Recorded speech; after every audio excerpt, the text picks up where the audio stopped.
Peut oublier ce mois d'août petit, cette petite crèche où sont passés leurs pères.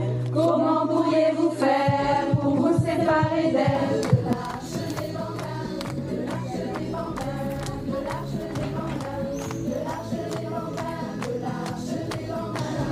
Bonjour, vous êtes une des familles de l'Arche des Bambins? Oui. Est-ce que vous pourriez me dire ce que vous trouvez dans cette crèche? Qu'est-ce qu'elle vous apporte?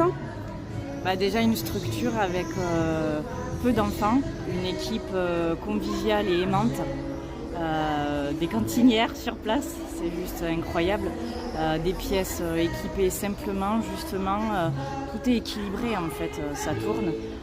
Moi, il a trouvé le rapport à l'autre, outre le fait qu'on en a besoin et que ce soit primordial, lui, il trouve son chemin en fait. Donc, moi, je me sens sereine, je me sens en confiance.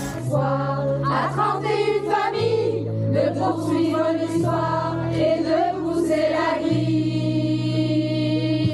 De l'Arche des Bambins, de l'Arche des Bambins. Le tissu associatif, ça fait partie de notre ADN du territoire et de l'ADN français. Je trouve ça tellement dommage qu'on perde tout ça au profit d'argent ou de quelque chose qui nous dépasse complètement. Ça me rend triste et ça me met en colère. Voilà. Et du coup, vous êtes venu manifester ce matin? Exactement. Je suis venu en soutien de ces personnes parce qu'il y a 31 familles qui vont rester sans mode de garde et surtout 14 personnes qui travaillent dans cette crèche. C'est le plus gros employeur du canton. Il laisse comme ça et puis il laisse 14 employés au final à l'abandon et des parents, dont 27 parents qui se retrouvent sans garde du jour au lendemain et je trouve ça pas normal. Et voilà, et surtout que c'est une crèche pour plusieurs communes, donc ça veut dire que c'est plusieurs communes qui vont se retrouver sans garde, quoi.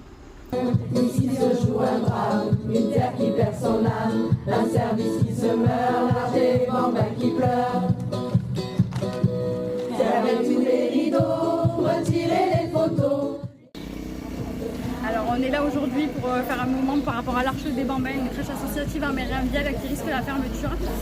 Il y a 14 salariés qui risquent de perdre leur emploi ainsi que 31 familles qui risquent de se retrouver sans mode de garde pour leur rentrée. Donc on est là et on est présent et en fait cette crèche persiste, ça fait 30 ans qu'elle existe. Donc on voudrait que continuer l'histoire. Nous battrons, il y a des solutions. Éviter ce cauchemar, repartir en fanfare. Un peu de réflexion sans demander l'aumône. De sauver des personnes, faire vivre ce beau canton. Garder son attraction pour sa population. Pas le laisser mourir, alors il faut s'unir.